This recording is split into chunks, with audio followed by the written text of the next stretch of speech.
guys, welcome back. Today I want to kind of go into a concept I was thinking about for a while now, and it's the concept of terroir. In the wine world, if you're not familiar, terroir is the term used to describe grapes grown in a particular area. It said that the grapes kind of take on the flavors of the soil or the air or the climate, or like all of these things work together to form what is called terroir, and it really means of the place. You know, it's the specific characteristics that a grape has because of where it was grown. And you know, it's the reason why people pay so much for San Marzano tomatoes, because you know they're grown in the volcanic foothills of Mount Vesuvius, and they have that particular mineral content and that low acidity and that sweetness because of where they're grown.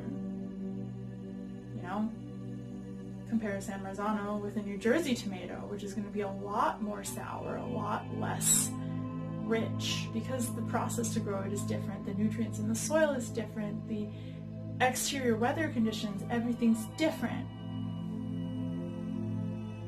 We're like that too, you know?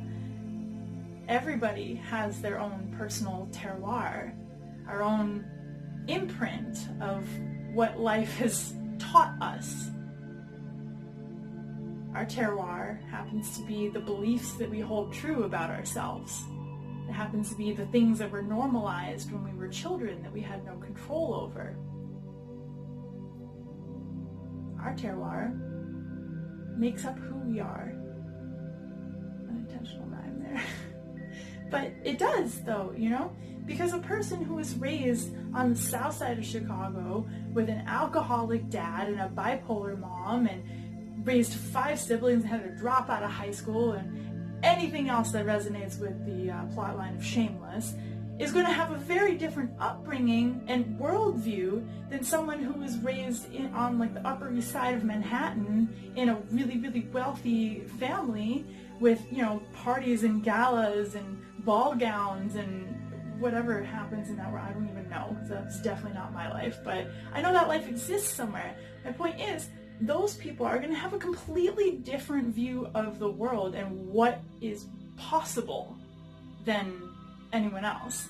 If you were someone who grew up in a very working class or lower class background, you probably have a limiting belief surrounding money. Your terroir might say something like, money is the root of all evil, or you have to work hard to be successful, or life is a struggle and money's hard to get, and you know, all rich people are assholes. And so these are the things that we're told from a very young age that made an imprint on our subconscious minds.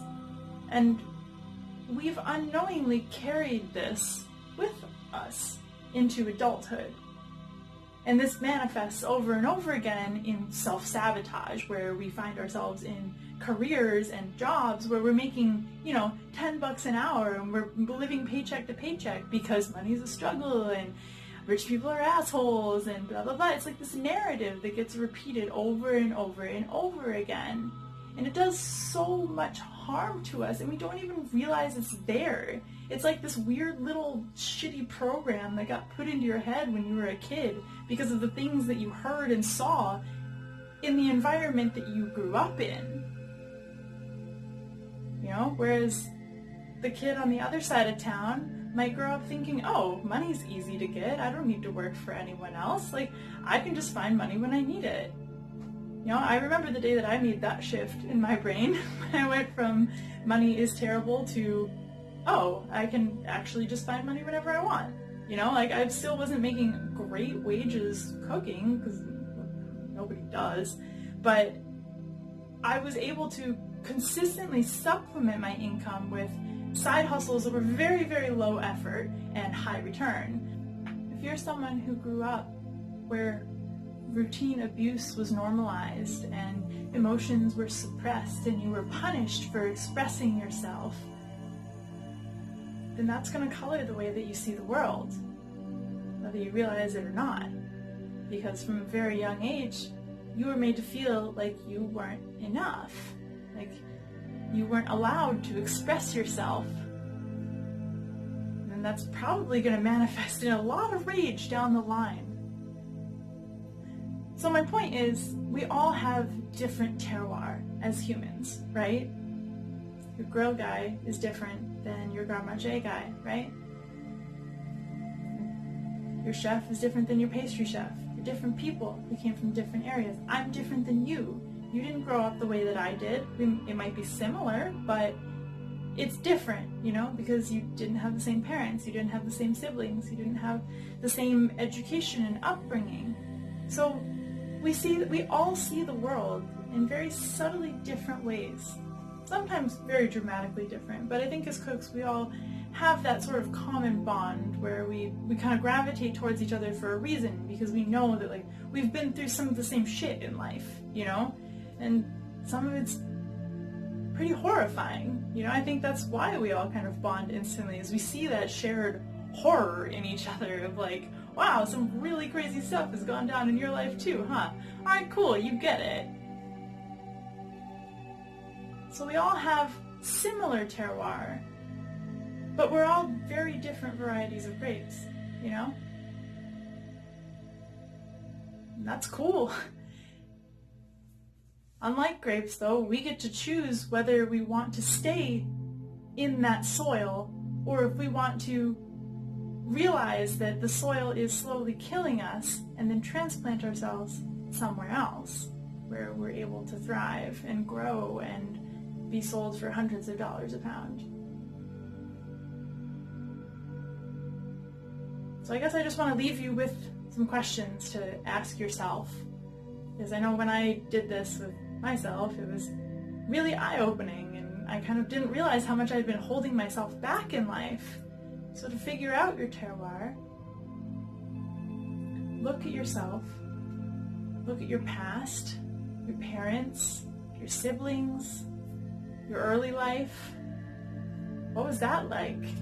What messages did you get? What programs were downloaded into your brain before you were even 5 years old? What limiting beliefs do you have? When I was digging through my own head, I realized that I ironically had a limiting belief about emotions, and that emotions made you weak, that emotions were not something that you needed to express, you know? Emotions are for sissies, right? Then I started uncovering them, and I realized that that's what the backbone of my family was, you know. It was like, just sweep it under the rug, pretend like it didn't happen, and everything's gonna be fine, right? And then I started like actually lifting up the rug and looking at what was under there, and I was like, well, that's definitely not fine, so we're gonna fix that, and definitely gonna fix that. And I just kind of like went on a cleaning rampage with my own self, I guess. But I had this limiting belief about emotions, that expressing them was bad, that it made you weak, that it wasn't a desirable quality in a person. And then I realized that by suppressing my emotions, I was actually causing all of the problems in my life, because you're unlocking your emotions and your feelings is kind of like the secret to happiness. And so in reality, this limiting belief was keeping me depressed. And it's really cool to learn these things about yourself, to learn your terroir, because then you get to see what you're made of. So I have a challenge for you guys. If you're feeling up to it, write out your personality like you were a wine label. Give yourself tasting notes, you know? How would you sell yourself to a merchant? How would you put yourself on a menu if you had to list out your qualities and your traits and your what others will experience when they interact with you? Sell yourself. Honestly, though. Just truly write out who you honestly are, what you're made of. And then take a step back and read it. And if you don't like it, start trying to figure out ways to fix it. When our lives don't match our expectation of how our lives should be, we have three real choices, you know? We can blame someone or something. We can play the victim card, and the restaurant industry is really, really good at playing the victim card. So we can blame someone as to why our life isn't the way that it is. You can change your life, you know, easier said than done very often. Or you could change your limiting beliefs. Changing your limiting beliefs makes changing your life a lot easier, because it allows you to actually believe that a better life is possible, that what you want is possible. And when you believe it's possible, you will consistently look for evidence that supports that claim. If you believe your life is as good as it's going to get right now, you are never going to see evidence of anything else. You are going to consistently find things that corroborate that, and nothing's ever going to change. But if you believe that you have the ability to drag yourself out of the mud and overcome this challenge of whatever aspect of your life is currently challenging you, then you're going to find evidence to support that. You're going to get on Google and you're going to ask, how do I fix this part of my life? You know? In this day and age, if we don't know how to do something, it's because we haven't looked, not because we don't know how.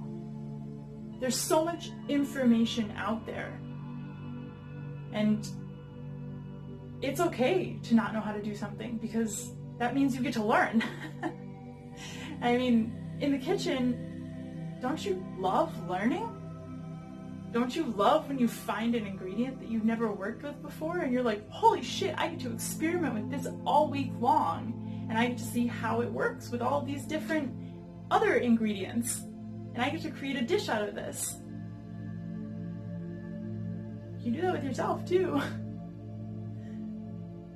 It's just as exciting with yourself. When you believe that you can have a better life, that you can be good with money, that you can have time off, that you can have a good relationship, if you believe that these things are possible, you'll start looking for ways to confirm this. And so really, just take a look at yourself. Write yourself out like a wine label. Describe yourself and your terroir. Leave it in the comments. I'm super curious to see what you guys come up with. Anyway, I just wanted to make you guys think a little bit. What variety of wine are you? What does your terroir say about your current life situation? Are you a San Marzano tomato, or are you a Monsanto greenhouse tomato? Are you Champagne, or are you a Napa Valley Chardonnay? We know a lot of things instinctively about ourselves, but to actually write it down and understand it is a completely different experience. It makes it real. So, make yourself real. Don't be afraid of it. Being real is awesome. Thanks for listening. One final thought. I want to tie all of this in with the concept of empathy. When we start to unravel ourselves and figure out the reasons behind why we do the weird, quirky, dumb things that we do, we inevitably start to become more curious about why other people have the quirks that they do. We start to wonder what their life was like. We start to ask questions. We start to see them as individuals with their own collection of random coincidences, circumstances, and life experiences. We become more understanding and, as a result, more tolerant and more empathetic. If you enjoyed this video, please help me reach more people by liking, commenting, subscribing, or sharing it with a friend who could use a boost. The more we talk about this, the easier it becomes.